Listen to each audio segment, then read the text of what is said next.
நேயர்கள் அனைவருக்கும் வணக்கம். வெண்முரசு கிராதம் அத்தியாயம் 5.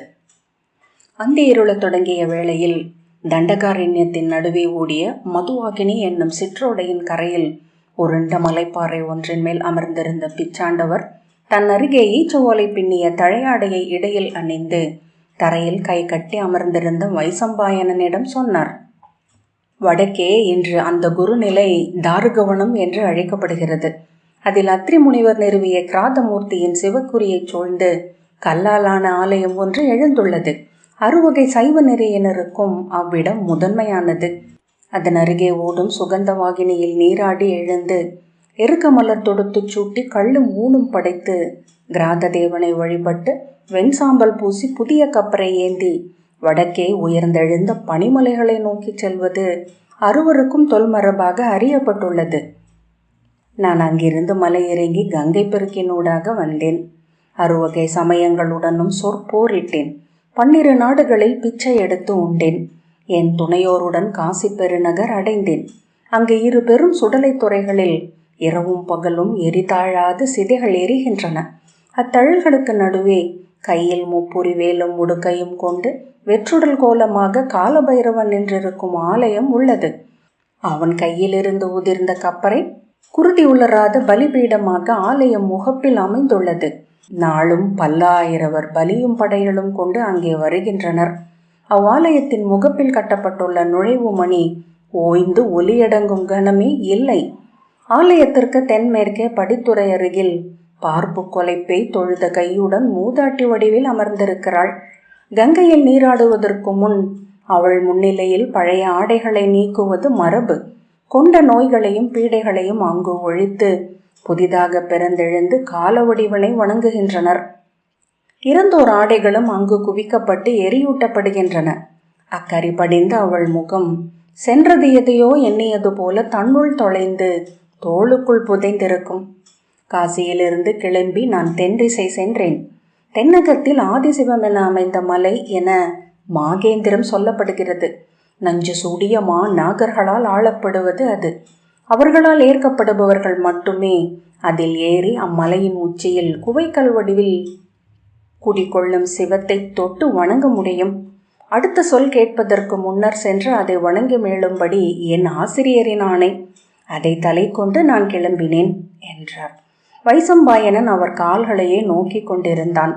அவை நகங்கள் மண் செறிந்து விரல்கள் காய்ப்பேறி எலும்பு கணு கொண்டு பாலை நிலத்து முள்மரங்களின் வேர் தூர் போல் இருந்தன. அவை செல்லும் தொலைவை அவன் எண்ணி நோக்கினான். உடல் சரியும் கணம் வரை அவை சென்று கொண்டுதான் இருக்கும் போலும். உடல் சரிந்த பின்னரும் உள்ளம் தான் கொண்ட விசை தீராது மேலும் செல்லும். அங்கே காத்திருப்பது எது? அவன் எண்ணத்தை உணர்ந்தது போல அவர் உறக்க நகைத்து, எது எது என்று தேடி செல்பவன் இல்லை இல்லை என்று மறுத்து செல்கிறான். அவன் அறியும் பேரிருள் இப்புடவையை 7 முறை மூடியிருக்கிறது. விழியறியும் இருள் சிறு திரை, உணர்வறியும் இருள் பெருந்திரை, எண்ணம் அறியும் இருள் இயலா திரை, இருளுக்கு இருளாவது யோகம் அறியும் இருள் என்றார். அவன் உள்ளம் நடுங்கத் தொடங்கியது. கைகளை மார்புடன் நன்கு கட்டி இறுக்கி கொண்டான். அஞ்சுகிறாயா என்று அவர் கேட்டார். இப்புவியே அஞ்சுபவர் அஞ்சாதோர் என 2 வகைப்பட்ட மானுடருக்கானது. தனித்தனி பாதைகள். இருளுக்குள் அவருடைய பற்கள் சிரிப்பில் மின்னி அணைந்தன. அஞ்சுதல் உன்னை குடும்பத்தவன் ஆக்கும், விளைவுகளால் நிறைக்கும், அள்ளி அள்ளி குவிக்க வைக்கும், அடைந்ததை அறிய முடியாத அகவிழிகளை மூடும். அஞ்சாமை உன்னை யோகியாக்கும், அறியுந்தோறும் அடைவதற்கில்லை என்றாகும். மலைப்பாறையில் கால்களை நீட்டிக்கொண்டு அவர் படுத்தார். உடலை ஒவ்வொரு உறுப்பாக எளிதாக்கி பரப்பிக்கொண்டார். விண்மீன்கள் சரிந்த வானை நோக்கி சிவம் யாம் என்றார். ஆம், சிவமே யாம் என்று மீண்டும் சொன்னார். அவருடைய விழிகள் மூடிக்கொள்வதை அவன் கண்டான். அருகே அவர் கால்களை பற்றி அமுக்கியபடி அமர்ந்திருந்தான். அவர் உறுப்புகள் துயிலில் விடுபட்டு சரிவதை காண முடிந்தது. ஆசிரியரே என அவன் மெல்லிய குரலில் அழைத்தான். சொல்க என்றார் அவர். சொல்லுங்கள், நான் செல்லும் இடம் என்ன? அவர் விழி மூடியபடியே புன்னகைத்தார். நீ வேதம் கற்று கடந்து காவியத்திற்குள் நுழைந்துள்ளாய். காவியம் கடந்து எதில் நுழைவாய் என்றார். அவன் அவர் சொற்களுக்காக காத்திருந்தான். அக்காவியத்தில் நீ தேடுவது என்ன பொய் என்னும் இனிப்பையா மெய் என்னும் கசப்பையா? அவன் சீற்றத்துடன், உண்மையை, அதை மட்டுமே, பிறிதெதையும் இல்லை என்றான். அவர் உடல் குலுங்க நகைத்தார். அதை தேடிச் சென்ற உன் மூதாதை ஒருவன் சொன்னான், இல்லை இது இல்லை என. பல மரம் கண்ட தச்சன் அவன் ஒரு மரமும் கொள்ளாமல் மீண்டான். நேத்தி நேத்தி நேத்தி. அடக்க முடியாத சினம் எழுந்து அவன் உடலை பதறச் செய்தது. அவன் கைகள் வழியாகவே அதை உணர்ந்தவர் போல அவர் மேலும் நகைத்து, எவர் மேல் சினம்? நீ செய்ய போவது என்ன? யோகி என இங்கிருப்போர் விலைக்கு விலைக்கு அறிவதை நீ தொகுத்து தொகுத்து அறிய போகிறாய், வேறென்ன என்றார். அவர் மீண்டும் நகைத்து, ஒரே இருளை அறிய 1000 வழிகள். சிவநடனம், சிவமாயை, சிவபேதமை, அறிவென்றும் அறியாமை என்றும் ஆகி நின்றாடல். அனலொரு கையில் புனலொரு கையில் என பொன்றா பேராடல். சிவமேயாம் சிவமேயாம் என்றார். அவன் சினத்துடன், நான் அறியப்போவது இருளை மட்டும் அல்ல, இவ்வாழ்க்கையை, இதிலுள்ள அனைத்தையும் என்றான். அனைத்தையும் ஒன்றென கலந்தால் இருளன்றி வேறெது வரும்? மேலே அவ்விண்மீன்களை தன் மடியில் பரப்பி அமர்ந்திருக்கும் இருள். அவர் துயில்வது வரை அவன் நோக்கி அமர்ந்திருந்தான். பின்னர் எழுந்து விண்மீன்களை நோக்கினான். அவை இருண்ட சதுப்புக்குள் திகைத்து துடித்து புதைந்து கொண்டிருந்தன. திசை தேர்கலையை நன்றாக பயின்றிருந்தும் கூட அவனால் விண்மீன்களை கணிக்க முடியவில்லை. அறியா மொழியின் எழுத்துக்கள் என அவை வானில் சிதறி கிடந்தன. மீண்டும் மீண்டும் அந்த அழகின்மையை அள்ள முயன்று தோற்றுச் சலித்த பின் கால் தூக்கி வைத்து திரும்பி காட்டுக்குள் புகுந்தான். சீவிடுகளின் ஒலியால் தொகுக்கப்பட்ட இருள் குவைகளும் நிழல் உருக்களும் காற்றசைவுகளும் சருகொலிகளும் காலடியோசையும் எதிரொலியுமாக சூழ்ந்திருந்தது தண்டக பெருங்காடு. வடபுல காடுகள் போல இரவில் அவை குளிர்ந்து விரைத்திருக்கவில்லை. அடுமணி கூடம் போல மூச்சடைக்க வைக்கும் நீராவி நிறைந்திருந்தது காற்றில். ஆனால் உடல் தொட்ட இலைப்பரப்புகள் குளிர்ந்து ஈரம் கொண்டிருந்தன. எங்கோ ஏதோ உயிர்கள் ஒலிகள் என உருமாறி அடர்ந்திருந்தன. இருளே குழைந்து அடிமரங்களாக, கிளைகளாக, இலைகளாக மாறி உருவென்றும் மறுவென்றுமாகி சூழ்ந்திருந்தது. அவன் நடந்தபோது அசைவில் கலைந்து எழுந்தன கொசுப்படைகள். சற்று நேரத்தில் அவனை மென்துகில் படலம் என சூழ்ந்து அவை ரீங்கரித்தன. சேற்றில் பதிந்த காலடியில் இருந்து சிறு தவளைகள் எழுந்து பறந்தன. அவ்விருளில் நெடுந்தொலைவு செல்ல முடியாதென்று தோன்றியது. எங்காவது மரக்கிளையிலோ பாறையிலோ அமர்ந்து துயில்வதொன்றே வழி. ஆனால் அவன் மிக குறைந்த தொலைவே விலகி வந்திருந்தான். விழித்தெழுந்ததும் அவர் இயல்பாக அவனை கண்டடைந்து விட முடியும். சேற்றில் அவன் காலடி தடம் பதிந்திருக்கும். அதை கண்டு அவன் விலகி செல்ல விழைகிறான் என அவர் புரிந்து கொள்ளக்கூடும். இல்லை, வேறேதன் பொருட்டோ சென்றிருக்கிறான் என எண்ணினால் தொடர்ந்து வருவார். மீண்டும் அவர் முகத்தை நோக்க அவனால் இயலாது. ஆனால் அவர் எதற்கும் தயங்குபவர் அல்ல. தன் மூவேலால் அவன் தலையை அரைந்து விளக்கலாம். அதன் கூர்முனையை அவன் நெஞ்சில் வைத்து வா என்னுடன் என ஆணையிடலாம். அல்லது அறியாதவர் போல கடந்தும் செல்லலாம். ஆனால் மீண்டும் அவர் அவன் வாழ்க்கையில் வரவேண்டியதில்லை. அவன் வாழ்ந்த உலகம் வேறு. அவன் அங்கு மீண்டு செல்ல விரும்பினான். பொருள் கொண்ட சொற்களின் உலகம். பொருள் கோடலுக்கான வாய்ப்புகள் அனைத்தையும் முன்னரே தன்னுடன் வைத்து கொண்ட சொற்களின் உலகம். சொற்களின் உலகம் போல உகந்தது எது? சொற்கள் என வந்தவை அனைத்தும் 1000 முறை முன்னோரால் கையாளப்பட்டவை. அவர்களின் கைவிழிக்கும் மனமும் படிந்தவை. அங்கு புதியதென ஏதும் இல்லை. புதியவை என்பவை பழையவற்றின் உடைமாற்றம் மட்டுமே. ஆனால் இக்காடு நேற்று முளைத்தெழுந்தது. இதோ என்னை சூழ்ந்திருக்கும் இலைகள் இதுவரை மானுடனை பாராதவை. இக்கொசுக்கள் முதல் முறையாக அருந்துகின்றன மானுட குருதி. மறுகணம் இவை எவை என்று நான் அறியவே முடியாது. சொல் கோத்து, சொல் கூட்டி, சொல் சிதைத்து, சொல் மறைத்து மானுடன் உருவாக்கி கொள்வதுதான் என்ன? அறிய முடியாமையின் பெருவெளிக்குள் அறியப்படும் ஒரு சிற்றுலகைத்தானா? அறியப்படாத நூல்கள் உண்டா? இருந்தாலும் அவை அறியத்தக்கவையே என்னும் வாய்ப்பை கொண்டுள்ளவை. எங்கோ எவராலும் ஒரு முறையேனும் வாசிக்கப்படாத நூல் ஒன்று இருக்கலாகுமா? அப்போதும் அது வாசிப்பதற்கென்றே எழுதப்பட்டதாகையால் வாசிக்கத்தக்கதே. எல்லா சொல்லும் பிற சொல் குறித்தே. எல்லா சொல்லும் பொருள் குறிப்பது அவ்வாறே. சொல் என்பது ஓர் ஓடை. சொற்றொடர்களின் ஓடை, நூல்களின் ஓடை, அறிதலின் ஓடை. ஒன்று பிரிதையாக்கி ஒன்று பிரிதில் ஊறி ஒன்றென்று ஓடும் பெருக்கு. இங்குள்ளவை ஒவ்வொன்றும் தனித்தவை. இந்த இலை அதை அறியாது. இக்கொசு பிரிதை என்னாது? இவற்றை கோத்திருக்கும் அறிய முடியாமை என்னும் பெருக்கு இருண்டு, மேலும் இருண்டு குளிர்ந்து மேலும் குளிர்ந்து அடங்கி மேலும் அடங்கி தன்னுள் தானே முடிவிலாது சுருட்டி கொண்டு சூழ்ந்திருக்கையில் இவை என்ன செய்தாலும் எஞ்சுவது பொருளின்மையே. அவன் நாகத்தின் ஒலியை கேட்டான். அதை கேட்பதற்கு ஒரு கணம் முன்னரே அவன் உட்புலன் அதை அறிந்து உடல் மயிர்ப்பு கொண்டது. சில கணங்கள் எங்கிருக்கிறோம் என்பதையே அவன் உணரவில்லை. பின்பு கை கால்கள் அனைத்து திசைகளிலும் உதறிக்கொள்ள நின்ற இடத்திலேயே உடல் ததும்பினான். அதன் பின்னரே அது யானை என்றறிந்தான். அவன் முன் பிறை நிலவின் நீர்ப்பாவை என ஒரு வெண்வளைவாக ஒற்றை தந்தம் மட்டும் தெரிந்தது. மறுகணம் இருளில் மின்னும் நீர்த்துளி என கண்கள். விழிகளால் அன்றி அச்சத்தால் அதன் நீண்டு தரை தொட்டு துழாவிய துதிக்கையையும் கண்டுவிட்டான். ஆழுள்ளத்தில் கறந்த எண்ணம் ஒன்று அசைவது போல அவன் மிக மெல்ல தன் வலக்காலை தூக்கி பின்னால் வைத்தான். அடுத்த காலை எடுக்கையில் தன் உடலால் அசைக்கப்பட்ட காற்றின் ஒலியையே அவன் கேட்பது போல உணர்ந்தான். நிறுத்தி நெஞ்சில் செரிக்கப்பட்ட மூச்சு எடை கொண்டு குளிர் நீர் என கற்பாறை என ஆயிற்று. மீண்டும் ஒரு கால் எடுத்து வைத்த போதே விலகிவிட முடியும் என நம்பிக்கை எழுந்தது. மீண்டும் ஒரு காலில் விலகிவிட்டோம் என்ற எண்ணம் பிறந்தது. மீண்டும் ஒரு கால் வைத்தபோது விழிகள் கூர்மை கொண்டன. யானையின் செவிகள் இருளை துழாவிக் கொண்டிருந்தன. செவிகளிலும் மத்தகத்திலும் செம்பூக்கள் இல்லை, முற்றுக்கரியுருவம். அதன் உடல் இருள்வெளி கனிந்து திரண்ட சொட்டு என நின்று ததும்பியது. மீண்டும் 2 அடிகள் எடுத்து வைத்து அப்படியே பின்னால் பாய்ந்து ஓடத் தொடங்கலாமா என அவன் எண்ணினான். யானை துரத்தி வரும் என்றால் புதர்களில் ஓடுவது அறிவுடைமை அல்ல. பெருமரத்தில் தொற்றி ஏற வேண்டும், அல்லது உருள் பாறை ஒன்றில், அல்லது செங்குத்து பள்ளத்தில், அல்லது அதன் முகக்கை எட்டாத மேட்டில். ஒரு கணத்திற்குள் அவன் உள்ளம் அக்காட்டில் அவன் கண்ட அனைத்தையும் தொட்டு தேடி சென்று பெரும் பலாமரம் ஒன்றை கண்டு கொண்டது. அதன் கீழ்கணு அவன் கையெட்டும் உயரத்தில் தான் இருந்தது. முதற்கிளை யானை மத்தகத்திற்கும் மேலே, 2ஆம் கிளை அதன் கைமூக்கின் நுனிக்கும் மேலே. அதுதான். உடல் ஓடத் தொடங்கி கால் கிளம்புவதற்கு முந்தைய கணத்தில் அவன் அடுத்த சீரலை கேட்டான். விழி திருப்பி தனக்கு பின்னால் நின்றிருந்த கரிய யானையை கண்டான். மறுகணமே வலப்பக்கமும் இடப்பக்கமும் யானைகளை கண்டுவிட்டான். மேலும் 2, மேலும் 2. 8 திசை யானைகள், 8 இருள் மத்தகங்கள், எழுந்த 16 வெண் தந்தங்கள்.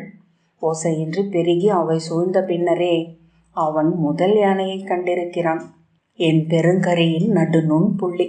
தன் கால்கள் திகிரி என ஆகி உடல் சுழல்கின்றதா? சூழ்ந்த இருள் சுழல்கின்றதா? 8 திசையும் ஒற்றை பெருவட்டம் என்றாகின்றனவா? அவன் விழித்து கொண்ட போது விழிகளுக்குள் காலை ஒளி புகுந்து கூச வைத்தது. நிழலாட்டத்தை உணர்ந்து திடுக்கிட்டு எழுந்தமர்ந்த பின்னர் தான் யானைகளை நினைவு கூர்ந்தான். அவன் மேலே குனிந்தபடி பிச்சாண்டவர் நின்றிருந்தார். உயிருடன் இருக்கிறாய் என்று அவர் சொன்னார். தொலைவில் உன்னை பார்த்த போதே தெரிந்து கொண்டேன். அவிழ்ந்த தழையாடை அப்பால் கிடந்தது. அவன் உருண்டு அதை கை நீட்டி எடுத்து இடையில் சுற்றி கொண்டு எழுந்து நின்று சுற்றிலும் பார்த்தான். திகைப்புடன், யானைகள் என்றான். என்ன என்றார் அவர். 8 யானைகள். அவை என்னை சூழ்ந்து கொண்டன. அவர் புன்னகையுடன் வா என்று அழைத்து சென்றார். அவன் இரவில் செறிந்த காடென நினைத்த இடம் சேறு மண்டிய புதர்பரப்பாக இருந்தது. இதோ நீ நின்றிருந்த இடம் என அவர் காட்டிய இடத்தில் அவன் காலடி தடம் இருந்தது. அவர் முன்னால் சென்று, இங்கு களிறு ஒன்று நின்றிருக்கிறது, பிண்டம் கிடக்கிறது, காலடிகள் உள்ளன, தழை ஒடித்து தின்றிருக்கிறது என்றான். அவன் ஓடிச் சென்று அந்த தடங்களை பார்த்தான். நான் 8 யானைகளை பார்த்தேன், என் விழிகளால் பார்த்தேன். அவர் புன்னகையுடன், ஆம், அதற்கு வாய்ப்பிருக்கிறது என்றார். நான் பார்த்தேன், உண்மையாகவே பார்த்தேன் என்று கூவியபடி அவன் பாய்ந்து புதர்களுக்குள் ஓடினான். அவன் விழுந்து கிடந்த இடத்தை புதர்கள் வழியாக சுற்றி வந்தான். யானை காலடிகளை காணாமல் மீண்டும் மீண்டும் விழித்துழாவி சலித்தான். திரும்பி வந்து மூச்சிறைக்க நின்று, நான் பார்த்தேன் என்றான். பார்த்திருக்க கூடும் என்று தானே நானும் சொன்னேன் என்ற பின் கனிவுடன் புன்னகைத்து அவன் தோளை தொட்டு வருக என்றார். சௌகந்திகத்திற்கு வந்த கிராதன் அங்கிருந்து சென்ற பின்னரும் அவன் சூர் அங்கே எஞ்சி இருந்தது. தேவதாரு மரங்களின் காற்று சுழன்று வீசும் ஒரு கணத்தில் அதை மூக்கு உணர்ந்தது. வேள்வி புகையின் என்மனத்தின் உள்ளே அது மறைந்திருந்தது.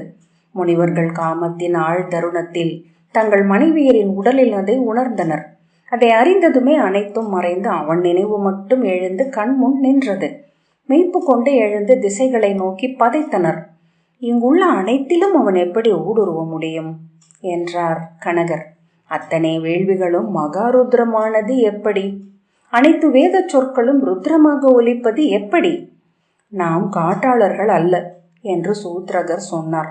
காட்டின் வேர்களை உண்கின்றன பன்றிகள், தண்டை உண்கின்றன யானைகள், இலைகளை மான்கள், கனிகளை குரங்குகள். நாம் மலரில் ஊறிய தேனை உண்பவர்கள். காட்டின் உப்பும் சூறும் கொண்டதே அதுவே காட்டின் சாரம். தோழரே, வண்ணத்து பூச்சிகளே காட்டை அறிந்தவை. அவற்றின் சிறகிலேறி பறக்கிறது காடு. நாம் வேத நுண் சொல்லை மட்டுமே அறிய வேண்டியவர்கள். இந்த கொடுஞ்சூறால் நாம் அதை இழக்கிறோம். குருநிலையின் 8 முதன்மை முனிவர்கள் தங்களுக்குள் ஒன்றாகி அதை பற்றி பேசிக்கொண்டனர். பேச பேச சினமும் துயரும் கொண்டு ஒன்று திரண்டனர். அவர்கள் அதை அத்திரியிடம் சொன்னார்கள். அவர் விழி சொக்கும் பெரும் போதையிலென இருந்தார். ஆம், நானும் அறிகிறேன் அந்த மனத்தை. கருக்குழந்தையின் குருதி போல, புதிய கிழங்கில் மண் போல, மழை நீரில் முகில் போல அது மணக்கிறது. அதன் ஊர்திகளே இவை அனைத்தும். அவர்கள் சோர்ந்த முகத்துடன் எழுந்தனர். இவரிடம் சொல்லி பயனில்லை, தன்னை இழந்து விட்டார் என்றார் கருணர். அவர் அறிந்த ஒன்றை நாம் அறியவில்லை என்று பொருளாயதற்கு என்றார் கனகர். தன்னை இழந்த பின் அறிந்தால் என்ன, அறியாவிட்டால் என்ன என்றார் கர்த்தமர். வந்தவன் யார் என்றார் கனகர். நாம் அவனை நேரில் கண்டோம். இறந்துண்ணும் காட்டாளன். அவனிடம் காடுகள் தங்கள் இருளுக்குள் தேக்கி வைத்துள்ள மாயம் ஒன்றிருந்தது. சற்று நேரம் நம் கண்களை கட்ட அவனால் முடிந்தது. பிரிதென்ன? சூத்ரகர் தன் காட்டு தெய்வத்தை நம் ஆசிரியரின் நெஞ்சில் நிறுத்திவிட்டு சென்றான். இதோ நம் குருநிலை வாயிலில் கல்லுருவாக நின்று பூசெய்கை கொள்கிறது அது என்றார். அவன் நம் மீது ஏவப்பட்டவன், ஐயமே இல்லை என்றார் அஸ்வகர். சூழ்ந்திருக்கிறது காடு. நோயும் கொலையும் குடிக்கொள்ளும் வன்னிலம் அது. அதை விலக்கியே இவ்வேலையை நம் குருநிலைக்கு சுற்றிலும் அமைத்தனர் முன்னோர். அந்த வேலையை நாமே திறந்தோம். அவனை உள்ளே விட்டதே பெரும் பிழை என்றார் கனகர். அவன் இரவலன் என்றார் சூத்ரகர். ஆம், ஆனால் காட்டாளர் நம் எதிரிகள். இரவலராகவும் இங்கொரு வேதமறிந்த அந்தணன் மட்டுமே உட்புக முடியும் என்று நெறி இருந்தது அல்லவா? அதை எப்போது மீறினோம்? அவர்கள் அமைதி அடைந்தனர். என்றோ ஒரு இடத்தில் நாம் நம்மை நம் முன்னோரை விட பெரியவர்களாக எண்ணிக்கொண்டோமா? அதன் விளைவைத்தான் சுமக்கிறோமா? 1000 ஆண்டு காலம் வேத சொல் கேட்டு தூய மனம் கொண்டு நின்றிருந்த தேவதாருக்களில் மல நாற்றம் கலந்து விட்டிருக்கிறது. வேத சொல் கொண்டு கூவிய பசுக்களின் அகடிகளில் உறுதி சுவை கலந்த பால் சுரக்கிறது. கனகர், நாம் நம்மை இழந்து விட்டோம். இந்த காட்டாளரின் கல் தெய்வத்திற்கு பூஜை செய்யவா தேவதாருக்கள் மனம் கொள்கின்றன? இதன் மேல் ஊற்றவா நம் பசுக்கள் அமுதூறுகின்றன? இதை வழுத்தவா வேத சொல் எடுக்கிறோம்? நாளுக்கு நாள் அவர்களின் அச்சமும் விளக்கமும் கூடி வந்தன. முதலில் மாறி மாறி அதை பேசிக் கொண்டிருந்தவர்கள் சொல் தேய்ந்து அமைதி அடைந்தார்கள். சொல்லப்படாத போது அவர்கள் ஒவ்வொருவரின் உள்ளத்திலும் அது பேரூறு கொண்டு வளர்ந்தது. அதை எதிர்கொண்டு நோக்கவே அவர்கள் அஞ்சினர். எனவே அதன் மேல் எண்ணங்களையும் செயல்களையும் அள்ளி போட்டு மூடி அழுத்தினர். உள்ளூரி வளர்ந்து அவர்களின் குருதியில் கலந்தது. அவர்களின் விரல் நுனிகளில் துடித்தது. அவர்களின் காலடி சுவடுகளில் பதிந்து கிடந்தது. அவர்கள் ஒவ்வொருவரும் பிறர் காலடிகளை உடனே அடையாளம் கண்டு கொண்டனர். ஒரு நாள் தாருக காட்டுக்கு கூன் விழுந்து ஒடுங்கிய சிற்றுடலும் வெண்ணிற விழிகளும் உடைந்து பரவிய கரிய பற்களும் கொண்ட வைதிகர் ஒருவர் தன் 2 மாணவர்களுடன் வந்தார்.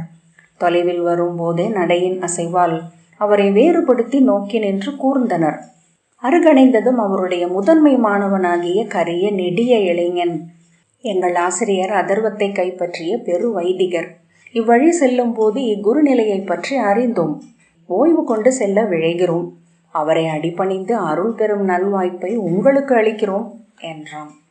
அவர்கள் திகைப்பு கொண்டாலும் அச்சொல்லில் இருந்த முனைப்பே அதை ஏற்கச் செய்தது. கனகர், எங்கள் குருநிலைக்கு வருக அதர்வ வைதிகரே என்றார்.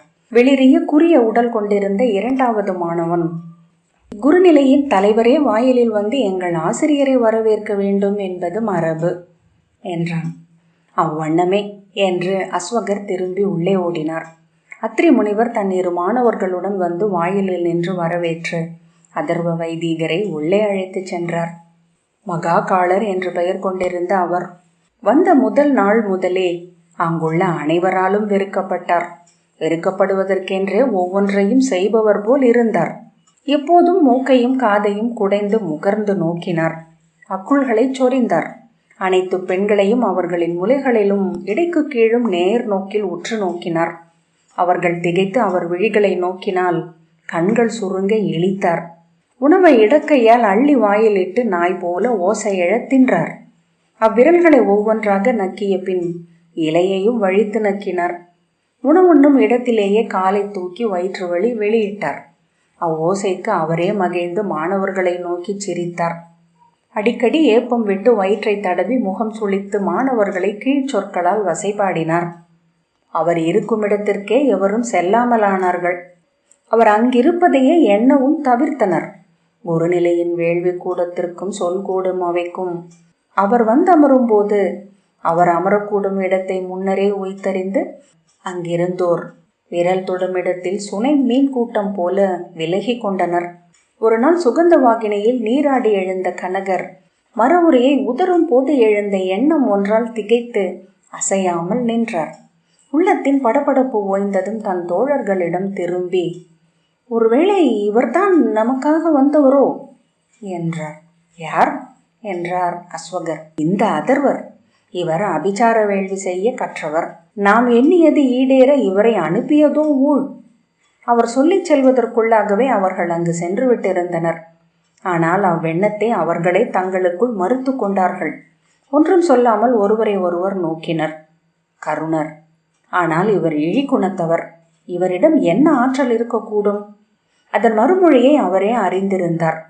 கனகர் அந்த எதிர்ப்பால் ஆற்றல் கொண்டு, நமக்கு தேவை இழிவின் ஆற்றல்தான். அந்த கல்லா காட்டாளன் முன் நம் சிறப்புகள் செயலற்றதைத்தான் கண்டோமே, அவனை வெல்ல இவரால் தான் இயலும் என்றார். இவர் கற்றது நாம் அறிந்த நால் வேதம் அல்ல. கிருஷ்ணசாகையுடன் அதர்வம் நம் எண்ணத்திற்கெல்லாம் அப்பாற்பட்டது. அது கீழ்மையின் உச்சம் என்கிறார்கள். அதன் சொற்கள் எழுந்தால் பாதாள நாகங்கள் விழியொளியும் மூச்சொலியுமாக எழுந்து வந்து நெளியும். ஆழொழுக இருள் மூர்த்திகள் சிறகு கொண்டு வந்து சூழ்வார்கள். இவர் அவர்களின் உலகில் வாழ்கிறார். ஆம், இவரே என்றார் சூத்ரகர். இவரை கண்டதுமே நான் அதைத்தான் நினைத்தேன். கர்த்தமர். இல்லையேல் இவரே நம்மை தேடி வர வேண்டியதில்லை என்றார். மிக விரைவிலேயே அவர்கள் கருத்தொருமித்தனர். ஆம், இவரிடமே பேசுவோம். இவர் விழைவதை நாம் அழிப்போம் என்றார் அஸ்வகர். நாம் என்ன விழைகிறோம் என்றார் சூத்ரகர். அதை அவர்கள் அதுவரை எண்ணவில்லை என்பதனால் சற்று தயங்கினர். நாம் விழைவது வெற்றியை என்றார் கனகர். அந்த காட்டாளனை முழுதும் வென்று அடக்க வேண்டும். அவன் இங்கு அடைந்து சென்ற வெற்றியின் கெடுமனமே நம்மை சூழ்ந்துள்ளது. தோற்ற அவன் ஆணவம் அடங்குகையில் இந்த நாற்றமும் அகலும். அவனை வேதமே வெல்ல வேண்டும் என்று அஸ்வகர் கூவியபடி கனகரின் அருகே வந்தார். வேதம் என்பது மலர் மட்டும் அல்ல, சேற்றை உண்ணும் வேரும் கூடத்தான் என அந்த கிராதன் அறியட்டும். ஆம், அதர்வம் காட்டாளர்களின் சொல்லில் இருந்து அள்ளப்பட்டது. 1000 மடங்கு ஆற்றல் ஏற்றப்பட்டது.